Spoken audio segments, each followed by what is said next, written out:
Now Benedict is totally smitten with me. Ah, it's a crime to be this beautiful. You're kidding, right? Didn't you notice? He's mine now. If Benedict falls for this woman, everything I've built up will be for nothing. Does Benedict really know what he's doing? Or even understand what's happening? My world goes dark. My name is Elise. I'm a 45-year-old woman teaching yoga in the suburbs of Boston. When people hear yoga instructor, they might picture someone refined, but that's usually the younger female instructors. To be honest, nearing 50, I'm not exactly a hot commodity, so my life depends on Benedict's income. My husband Benedict is older than me, 48 years old. At 48, most people worry about health checkups, especially metabolic syndrome. But not Benedict. He's fit and youthful, something I'm proud of. When I show his pictures to my yoga students, they're amazed and start comparing him to their own husbands. So I often tell new students, bring your husband to my yoga class, and he could look like this. Benedict and I met because I was his yoga instructor, so it's not entirely untrue. I teach yoga a few days a week and spend the rest of the time as a housewife. I thought this would be my life forever. That was until she showed up. She changed everything between Benedict and me. It started during a trial yoga class. One day, a familiar woman joined the class. I struggled to remember where I'd seen her before. I felt bad for not remembering her face, but maybe deep down, I didn't want to remember her because she was such an unpleasant woman. The answer came from her. During the break, she approached me. It's been a while. Remember me? Seeing her malicious smile, I remembered. This woman was Lori, a childhood friend. Lori and I lived close to each other and have gotten along well since we were little, playing together. Lori was cute and popular, even rumored to become an idol someday. But she had another reputation, and Lori's reputation stood out in other ways too. She took things that didn't belong to her, from erasers and umbrellas to dolls, and as we grew older, even someone's boyfriend. Men adored her, but women couldn't stand her. And let's be honest, I was one of those women. We've known each other's families since we were kids, and I was often the victim of her thievery. And now, she's right in front of me. We lost touch after her family moved away during elementary school. How did she even find me? Keeping my professional smile, I responded, Lori, it's been ages. Of course I remember you. I moved back to town, saw your face on a yoga poster, and thought it looked familiar. But it seems anyone can be a yoga instructor, even you, so I could probably do it too. She hasn't changed a bit. Hearing her words, I knew immediately, and decided not to mention Benedict in my usual class introduction today. Having my life partner stolen at this age is no joke. And if anyone could do it, it's Lori. After the trial class, I got up and ended up having a late lunch with her. As soon as we sat down, she started bragging about how many men were after her, how she got scouted by a famous talent agency. I couldn't tell if she was lying or not, but she kept talking. She seemed to want to show off her current life. Living on the top floor of a high-rise isn't that great. The elevator ride is long, and the people on the lower floors are snarky. But the worst part is my husband, Joshua. He's an attorney, so the money's good, but he's fat. Thanks to him, I can be a housewife, but it's hard. You couldn't handle it, still teaching yoga at your age? Her face was soaked in smugness. I bet she stole Joshua from someone else, too. I just listened, hoping she'd get bored if I didn't react. I thought that Lori would get bored if she knew I wasn't particularly responsive. Did you get married? Really? What's your husband like? As plain and unimpressive as you? Her words made my blood boil. I felt like she was negating my happy, precious life. And I wanted to see her reaction when she saw Benedict. My husband is 48, but doesn't look it. My students often ask if he's in his 20s. He works for a foreign financial institution, so he makes a decent income. I showed her a picture of Benedict. For a moment, I felt a small victory over Lori, but it was short-lived. Wow, I think I like him. I messed up. That was her signal that she'd found her next target. My momentary feeling of superiority vanished, leaving only regret. But it's okay. She doesn't know where I live or how to contact me. If I keep quiet, everything will be fine. Holding back my rising anxiety, I continued to make small talk with Lori.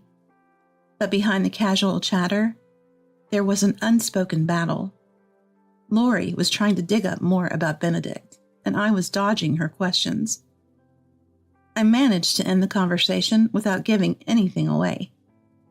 I felt relieved and went home, but Lori started showing up at my yoga classes more frequently, probing for information. I dodged her questions and eventually started avoiding conversations with her altogether. Maybe she sensed my attitude because one day she suddenly stopped coming to yoga class. Yes, she's finally given up. We might have been young once, but now we're both in our 40s. Things can't always go your way at this age. Serves you right. I felt like I had finally won and did a little fist pump. But the real winner was Lori, because she had already gotten close to Benedict. For a while, life returned to normal. I taught yoga and supported Benedict by taking care of the house. It was so peaceful that I completely forgot about Lori. In hindsight, it was the calm before the storm. While I was enjoying my peaceful days, I noticed that Benedict's behavior had started to change. Sorry, I won't need lunch for a while. I have plans with a client. Or, I'll be late from work, so go ahead and eat dinner without me. Actually, don't make dinner for me. I'll eat out. He used to prioritize home over work. But if it's for work, I can't complain. If Benedict works hard, it might lead to better opportunities for him. So I had no choice but to support him. Around the same time, I started teaching a new evening yoga class, so I didn't have time to think too much about it. So I took Benedict at his word.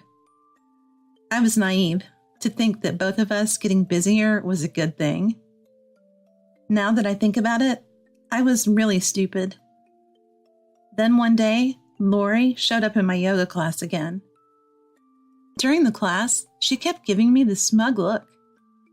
It's the face I hate the most. After the class, while I was cleaning up, Lori approached me. She said to me with a relaxed smile and a mocking smile, with a mocking tone and a confident smile, she said, "Your husband is really something. He has such elegant table manners, and his dimples when he smiles are so cute. Oh, did you know? He has an interesting beauty mark on his back." That's when it hit me. She hadn't given up on Benedict. She had already gotten close to him. The elegant table manners and the dimples when he smiles meant they had shared meals. Could it be why Benedict stopped taking lunch from me?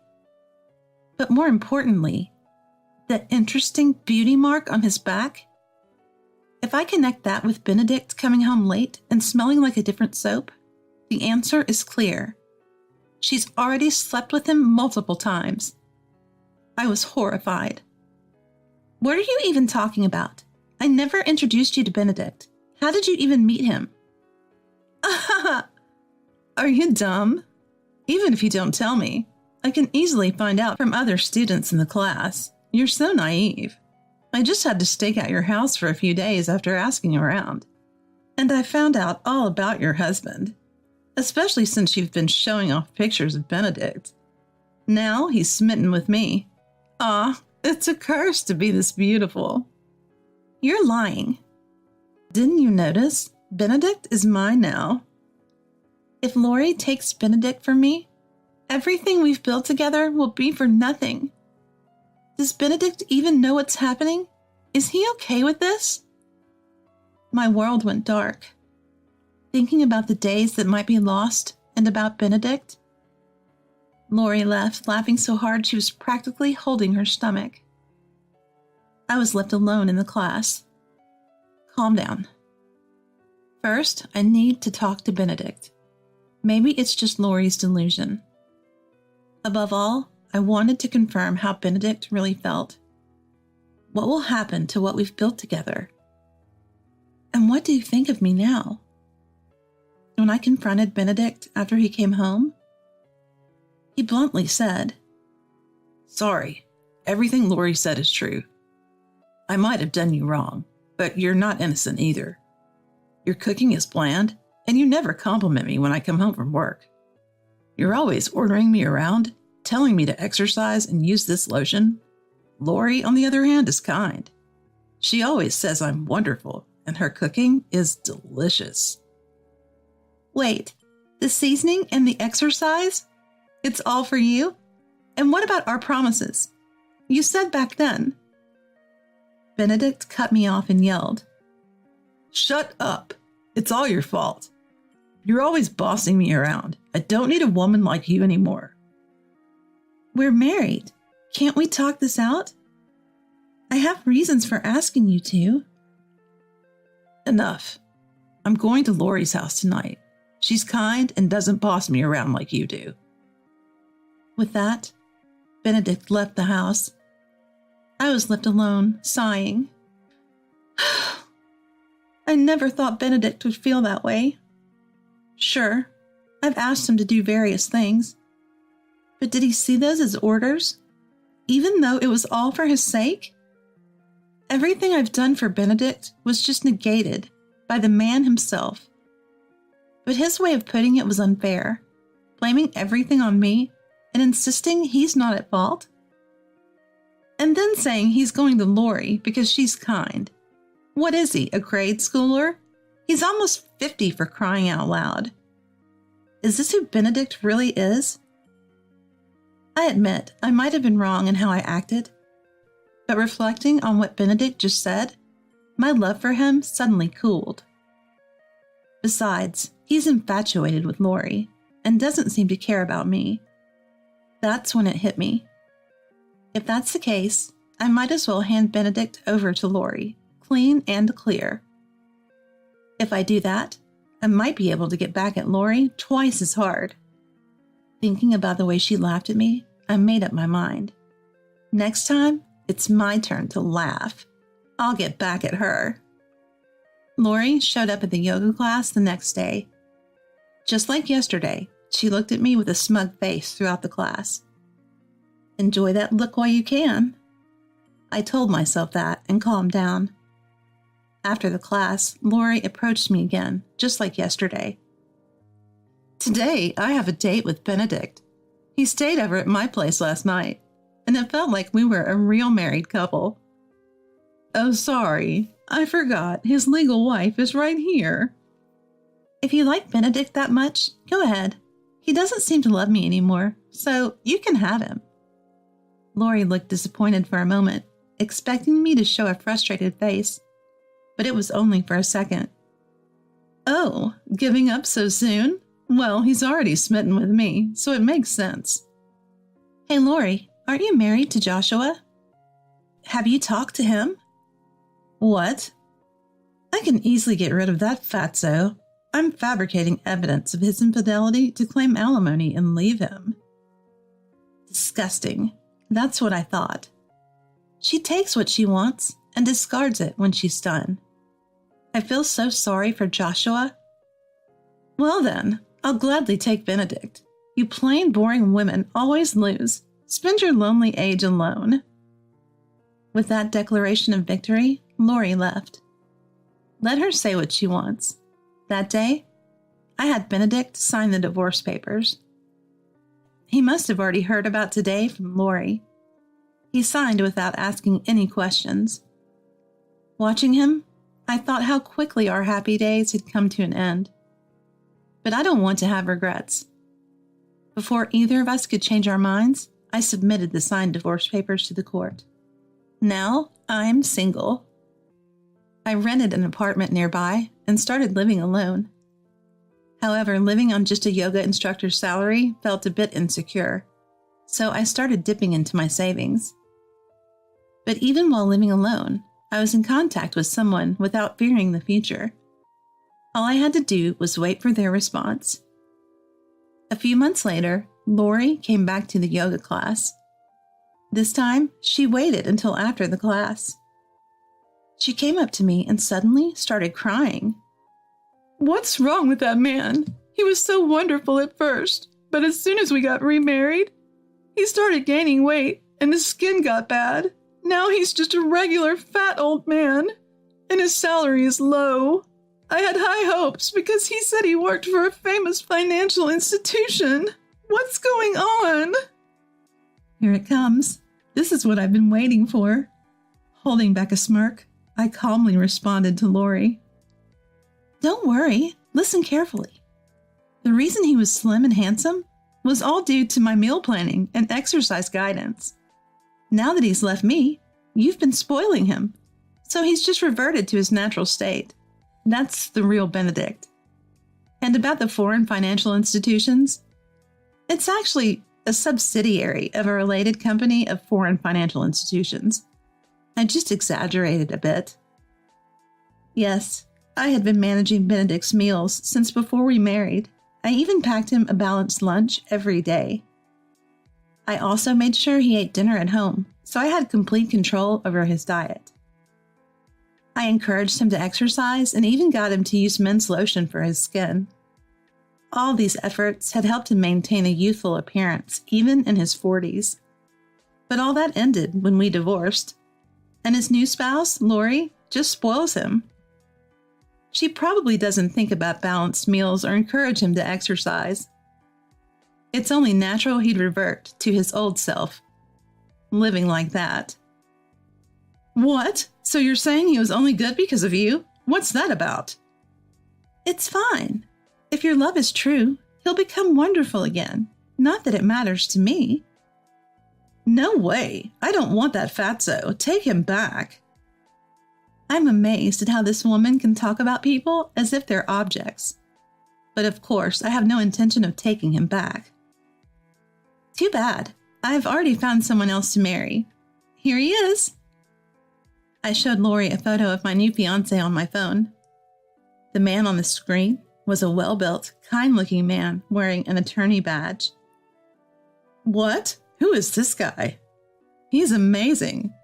"Hey, I'm a better match for him than you are. Let's swap, okay? How about Benedict for him?" Now it's my turn to laugh out loud. "Why don't you ask him yourself?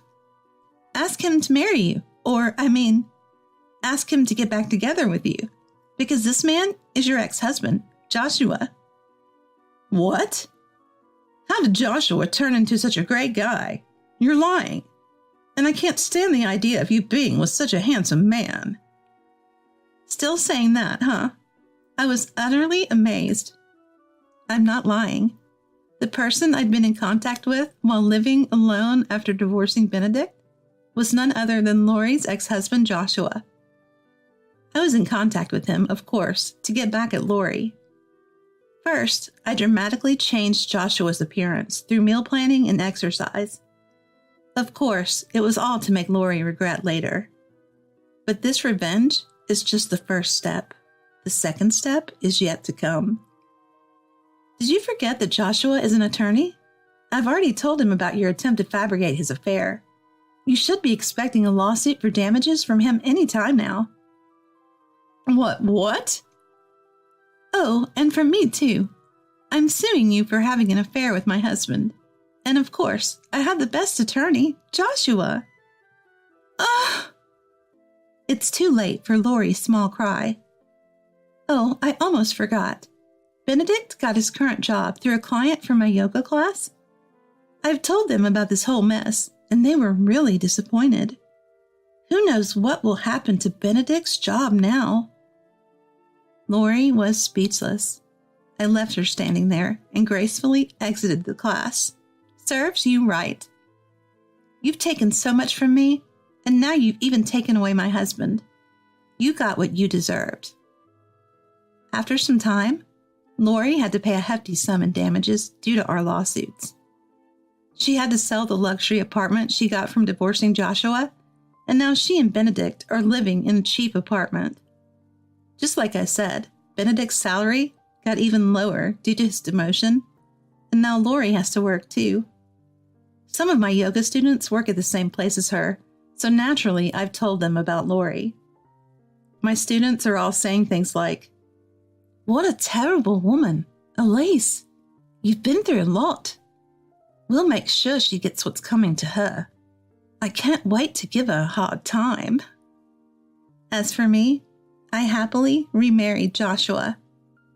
Thanks to my dedicated meal planning and exercise guidance, he's undergone a dramatic transformation from his previous overweight condition and is even featured in magazines now. His legal practice is booming, and he's swamped with work, which is a good problem to have. Unlike Benedict, Joshua listens to my advice and appreciates it, so I'm even more motivated to prepare his meals.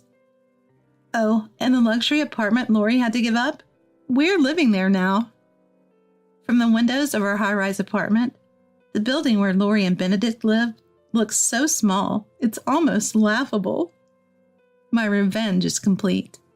From now on, I plan to live a peaceful and happy life with Joshua.